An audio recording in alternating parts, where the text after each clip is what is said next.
Shalom, selamat pagi. Sate pagi hari ini bertemakan Builder. Firman Tuhan terambil dari Amsal pasal 11 ayat 3, ayat 6 dan 11. Builder adalah seorang penemu pesawat Learjet.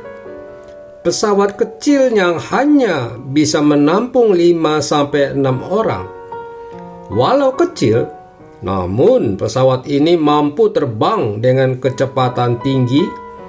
Bahkan John C. Maxwell menggangumi kehebatan pesawat ini dengan menuangkannya dalam sebuah buku. Yang membuat pesawat ini jadi menakjubkan bagi John C. Maxwell adalah proses pembuatannya. Bill Lear adalah seorang pilot sekaligus pebisnis dan juga penemu yang memiliki kurang lebih 150 hak paten. Selain penemu pesawat Learjet, ia juga seorang penemu radio mobil. Learjet pertama kali diluncurkan pada tahun 1963. Tahun 1964 seorang klien memesan Learjet dan sejak saat itu Bill Lear menerima banyak pembelian pesawat Learjet. Namun beberapa waktu kemudian, dua pesawatnya jatuh tanpa diketahui penyebabnya. Padahal sudah ada 55 buah pesawat yang terjual untuk keperluan pribadi.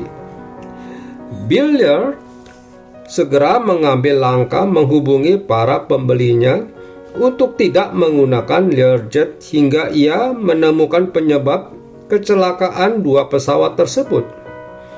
Hal ini tentu membuat Bill Lear mengalami kerugian karena untuk sementara penjualan terhenti.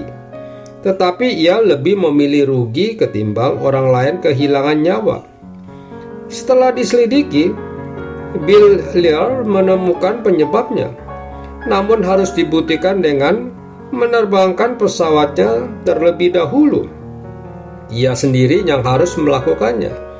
Dengan demikian, Bill Lear mempertaruhkan nyawanya untuk penyelidikan tersebut.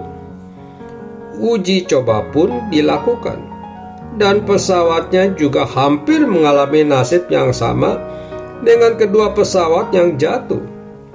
Dari sini, Bill Lear berhasil menemukan penyebabnya, dan ia pun membuatkan sebuah suku cadang yang baru dan dipasang pada setiap pesawat yang diproduksinya, bahkan pada pesawat yang telah dibeli oleh orang.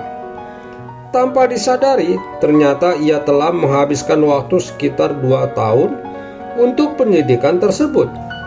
Tentu saja Bill Lear kehilangan kepercayaan dari para konsumennya, tetapi ia tidak pernah menyesali keputusan itu. Bahkan ia pun tidak pernah menyesali kerugian yang dialaminya. Tetapi pada akhirnya ia kembali mendapatkan kepercayaan dari konsumennya. Menjaga kualitas diri bukanlah hal yang mudah, apalagi jika hal itu berkaitan dengan integritas. Ketika kita diperhadapkan dengan situasi yang sulit untuk memilih antara kepercayaan orang lain atau karir sendiri, manakah yang akan kita pilih? Hanya dengan hikmat Tuhan sajalah kita dapat membuat keputusan yang bijaksana.